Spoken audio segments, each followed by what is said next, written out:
Hey guys, welcome back. So from last few days, I'm using a year-old phone from Samsung. I'm talking about the Galaxy S9. This phone isn't new, but it still stands pretty tough against the new flagship phones.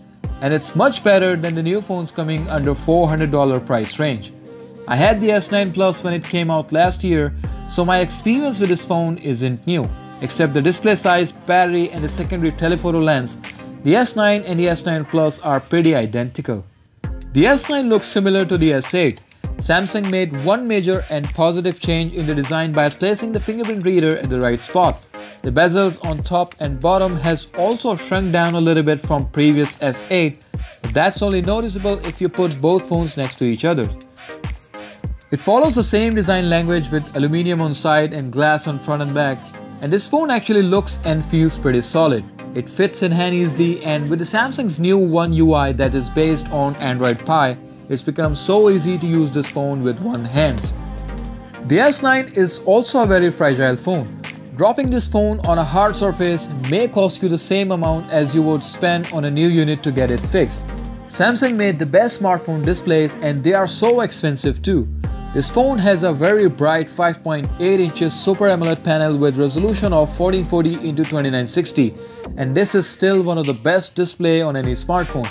It just feels much better than hole punch and notch displays that we are seeing a lot these days, and having an extra space to allow your thumb to rest on the bezels is not a bad deal. It actually provides better experience while watching videos and playing games in my opinion. The S9 has dual speakers. They both are not front-firing. The main speaker is at the bottom and little bit treble comes from the earpiece that overall provides very rich and high quality sound. The call quality has been excellent too, and it also has a headphone jack.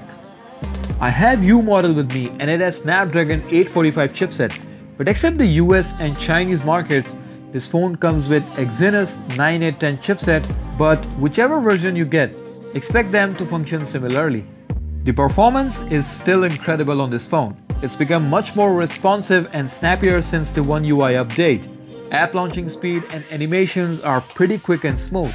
In my usage, I have yet to face any lag or delay. Switching between the apps is really quick. Browsing the web, using social media apps, scrolling Facebook, YouTube, Instagram, playing heavy games like PUBG at higher settings, it delivers a top-notch experience in just $400. This phone has 3000 mAh battery. The capacity sounds low, but the battery life is actually very impressive. I had a day with 5+ hours on single charge, which is impressive for a phone this big. I remember S7 giving similar battery performance, but that phone had much smaller display and the battery doesn't drain fast while gaming, which has also improved over the years. This phone has a 12 megapixels rear camera with mechanical variable aperture, and it's still an incredible feature that Samsung has introduced.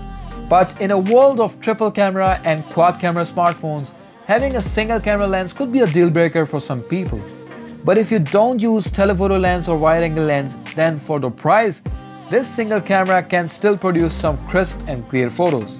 Having a wider aperture means better low light performance, but in real, the photos looks the same. In fact, photos taken with f2.4 are much sharper than the photos taken with f1.5. Variable aperture is a cool feature, but it doesn't seem to work as it should.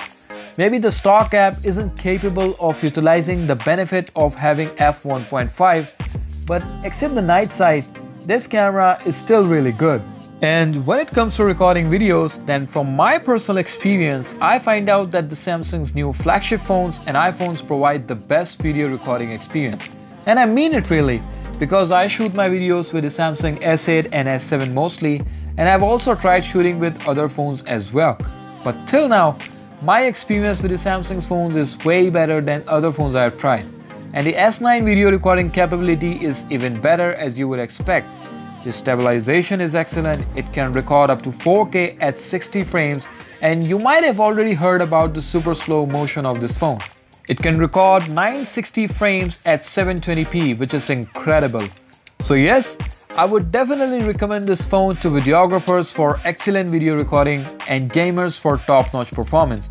So that's been it. If you have any requests or suggestions, just let me know down in the comment section below. Thanks for watching and don't forget to subscribe.